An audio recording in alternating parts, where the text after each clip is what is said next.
Good afternoon, everyone. So I wanted to show you, we got winterized in time. Thank you, God, because it was cold last night. We double tarped. So this whole side blocked from the north wind. I was able to drop the tarps here. You can see the hay. Rabbits are all very happy.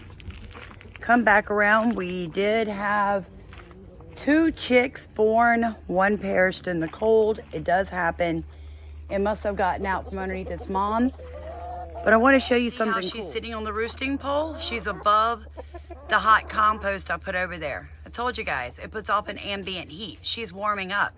It's quite nice. These guys are enjoying the last of the summer vegetables that I harvested right before that cold came in. And Mom's over here.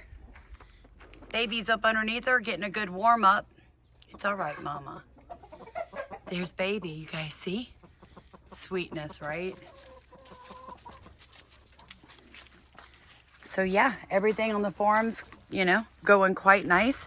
Let me show you what's going on over here. So these rabbits are hayed out. They've got plenty of hay. Well, hello, sweetheart. And they've got their wood spots here that they can get up off of the metal. Definitely want to offer that to them. We were hoping these 3 first-time breeders were pregnant. I don't think any of them are. They're 2 days past their due date. So we're going to rebreed. That happens sometimes too. The weirdest thing. So I have corn that I put up and I put in the ground in August. And I was hoping I could get it all the way, to be harvested before the first frost. I did not. Talked to my parents and we decided the corn is still standing. It is obviously dying from the 2 nights of frost, but it's going to be 80 degrees next week. So I'm going to leave the corn on and see if it goes ahead and finishes ripening. If it does not, I'll pull it and throw it to the chickens. But if it does, I'm going to get a late season harvest of sweet corn, and I'm super excited about that. But there is something I wanted to talk to you guys about, and maybe some of you can give me some advice. So the young man that we hired to be a farm manager for us, we went to Maui, is 17 and a half. He's in his junior year of high school, and he has officially moved in with us. A lot of family problems. Prior to this, he was living with his grandmother. Dad got out of prison, put his hands on the child. So the child came here. We went to Maui. We came back. We said, stay. So the young man's in a private school that he himself pays for by working. And DCFS or OCS, Child Protective Services, showed up at his school yesterday and said, you have to go back to your mom, who he hasn't lived with since he was very young. And he said, I'm not doing it. And they said, well, you need to go back to your grandmother's. And he said, not doing that either. My dad is currently there and we can't get along. So I'm living with Mr. and Mrs. Starkey. So they're like, okay, well, we're going to need to do a home check. I told him, go for it. Tell him, come on. I'm here every day. But it looks like, and I told the child, if need be, we will hire an attorney. Now, have any of you ever been through something like this? Louisiana law used to allow kids to move out at 17 and move in wherever, as long as they had a roof over their head and a safe place to sleep, they were allowed to do it. Now, Louisiana law has changed, and they can be forced back home.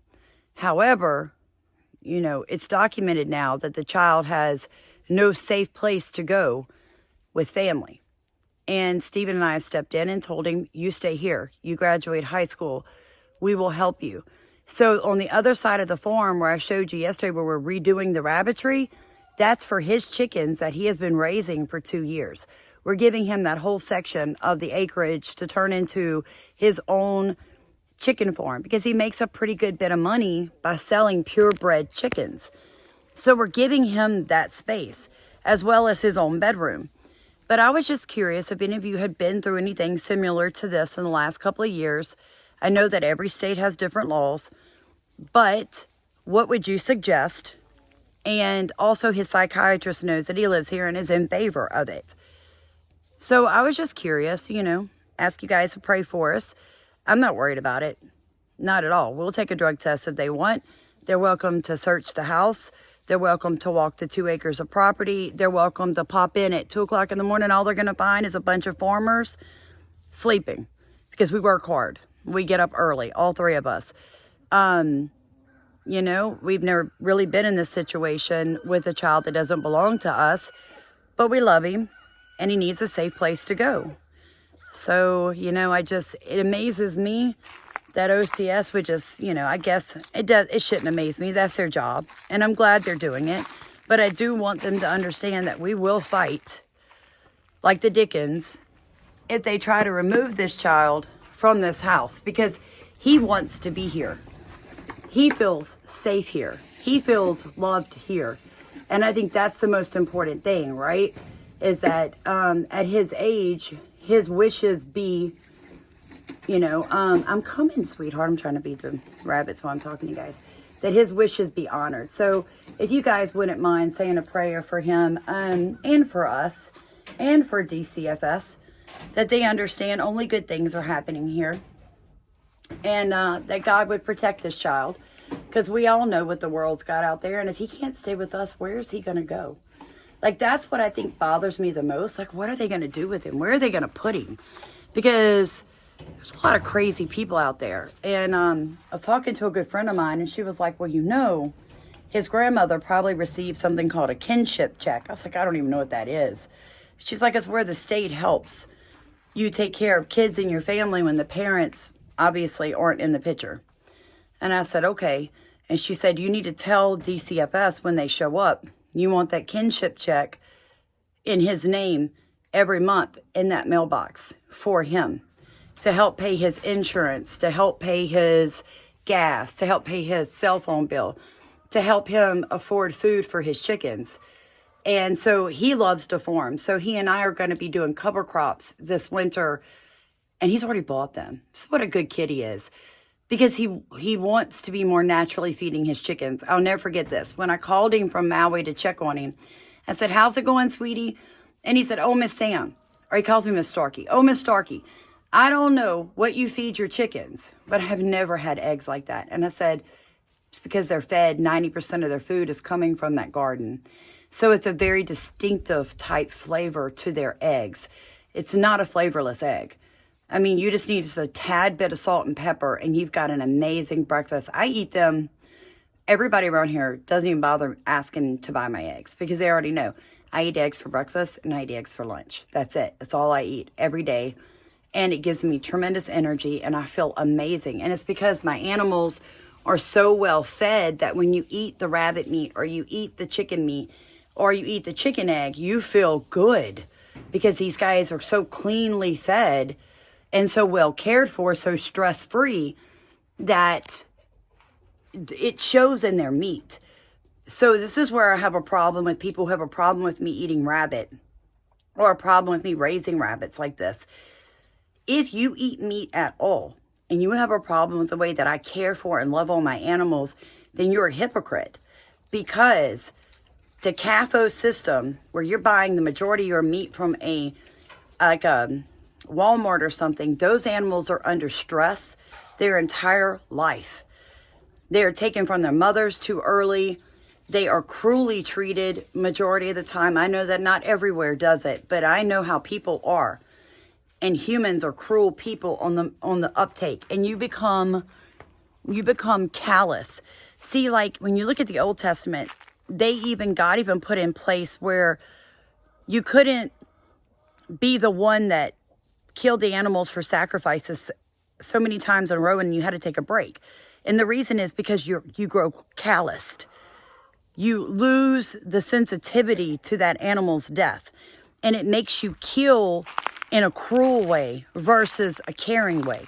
We butcher our own animals, and we do it so very carefully here on the farm because we have raised them. And because we have raised them, we care. We care that their death be clean and painless. We stand and watch. We don't turn our heads away. We don't act like we don't see them taking their last breath. In fact, we speak calmly and thankfully to them as they slip from this world to the next, because it's an honor and a privilege to have clean meat. And that's what shocks me when I get comments like, oh, they're killing the poor bunnies, or what cruel people to have rabbit meat. Why? Rabbit meat's literally the cleanest meat in the world for you. If you are diabetic or you have cancer, you should be eating rabbit meat from somebody that raises their own rabbits, especially like someone like Stephen and I, where we're never running antibiotics in their waterers, where they're never on the ground, where they can pick up a parasite, where they have to be wormed before they're butchered. You guys, you've got to start thinking through that. I mean, people just don't realize these things. I hear people talk about wanting a colony race, and that's great. In some states, you might actually be able to pull that off. But in Louisiana, we have very unique issues, and I'm very well aware of those, and therefore my animals don't go on the ground. My rabbits do not go on the ground. Sometimes we move a thing over here and we take them out and let them have a play area for our breeders, and we let them exercise. We put them back. But they are very well cared for. And I hear people make those comments, and I'm thinking, I bet they're sitting there eating chicken nuggets from McDonald's. Or they pick up hamburger meat from Walmart with no care or consideration what's been pumped into those animals, or the fact that they're kept in the broiling sun, standing on their own manure their entire life. I'm just saying. Everybody's like a 15-second keyboard warrior nowadays because they just think that they can't be seen behind their keyboard, But anyway, I just wanted to share all that with you guys and see what you think about it and ask for your opinion. God bless you. Please like, comment, and subscribe, and welcome to Starkey Farmstead.